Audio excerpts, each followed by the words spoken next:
A terrible quiet fell on the thousands who were gathered at St. Peter's Square at the Vatican today. A shocked quiet. 10,000 or more had come to receive the blessing of Pope John Paul. Instead, amongst the cheering and the peal of bells announcing the arrival of the Pope, they heard gunfire and saw the Pope turn pale and collapse, bloody, into the arms of his aides. Pope John Paul II had been shot. A Turkish terrorist who had threatened to kill the Pope 2 years ago is being held tonight by Italian police, the main suspect in the shooting. His Holiness was immediately thought to be in grave condition as he was brought into the operating room. Then, for over 4 hours, surgeons worked. His most serious wound, a shot through his abdomen. Doctors removed 2 parts of the Pope's intestines. The doctors called the operation, quote, successful.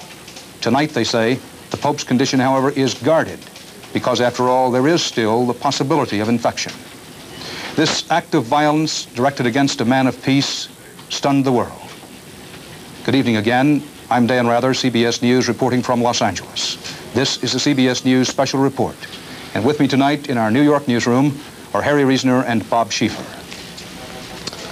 Dan, it is already the early hours of Thursday morning in Rome. The Vatican, like the rest of the world, is trying to adjust to the shock of this attack on the life of Pope John Paul II. Doug Tennell is standing by now to tell us more about the mood of Rome at this hour. And Doug, it must be a somber scene indeed there where you are.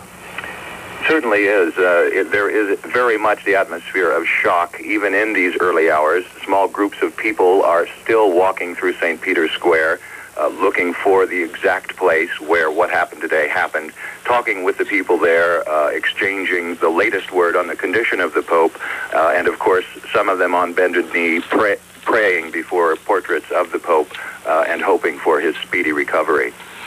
Doug, I know you've just been to the emergency room at the hospital where the Pope was taken. What can you tell us about the situation there? Very recently spoke with one of the doctors in the hospital who told us that his condition at this moment is satisfactory. The Pope was conscious after the operation, which in fact was more than 4 hours and quite extensive. He was breathing unaided after the operation. And the doctor has said that his operation was successful. However, they are now quite concerned about the possibility of infection. The Pope, in addition, had some of the fingers on one hand broken, hit by a stray bullet, and has been wounded in at least 6 places. Doug, this will certainly revive questions about the whole idea of papal security. What can you tell us about that tonight? While the Pope travels in Italy, he has been using only the barest of security. In fact, the Vatican security procedures have been just bare minimum. He has less than 50 plainclothes detectives with him in Italy most of the time when he travels. He's been making a number of public appearances. Most of those plainclothes agents are former Italian police, retired, and really involved more in crowd control than anything else.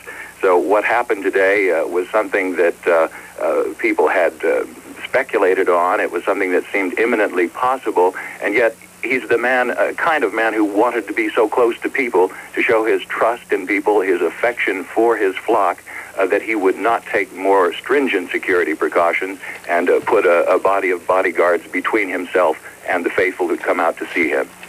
Doug Tennell reporting from Rome. Doug, thank you. Harry? The shooting had occurred at 5:19 Rome time. Up until then, it had been one of those gloriously bright Roman afternoons. The Pope appeared in his usual sunny mood as his white Jeep made its way slowly through St. Peter's Square. 15,000 people had gathered for the Pope's weekly audience with the general public. As he so often does, he was traveling out in the open.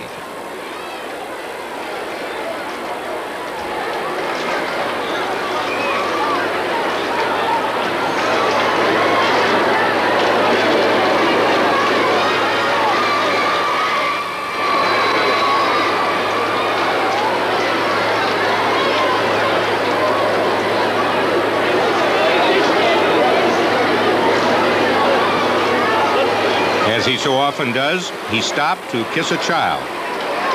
The pictures from Italian television, for some reason, go into slow motion here. An eerie prefiguring here on what looks like a joyful day full of balloons.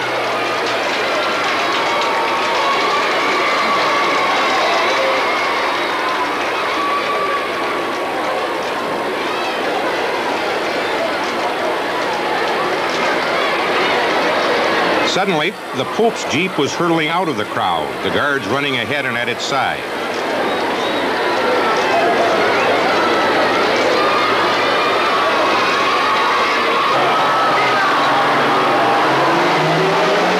People in the crowd said they could see the Pope as he slumped into the arms of an aide.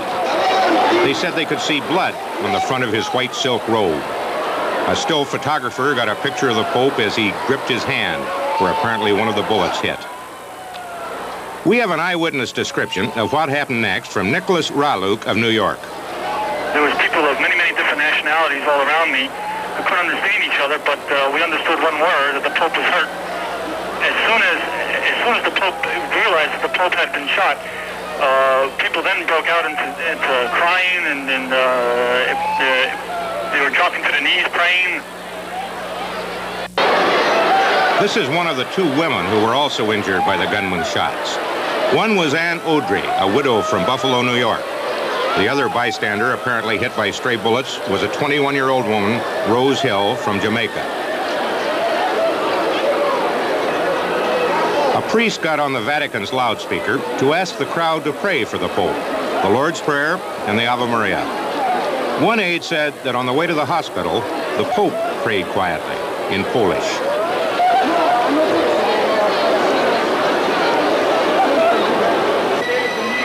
The police went to work immediately.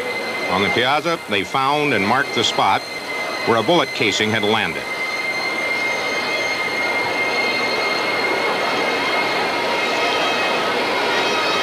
Immediately after the shots were fired, people in the crowd apparently tackled a young man whom police quickly hustled off into custody. He's been identified as Mehmet Ali Hakka, a convicted assassin who had escaped from a prison in Turkey. The Turkish press reported that he had left a note behind in his prison cell threatening to kill the Pope. Today, he reportedly kept repeating, "I couldn't care less about life." We'll have a full report on him later. From the beginning, the Pope has impressed anyone who's seen him with his robustness, his vigor. This, after all, is the skiing Pope. Yet he's also a man with a demanding schedule who's going to be 61 years old on Monday. Health and science correspondent Charles Crawford spoke about the medical aspects of the Pope's injury with an expert on gunshot wounds, Dr. Stephen Lynn, a surgeon at St. Luke's Roosevelt Hospital here in New York. Anytime we have an injury to the intestine or even an elective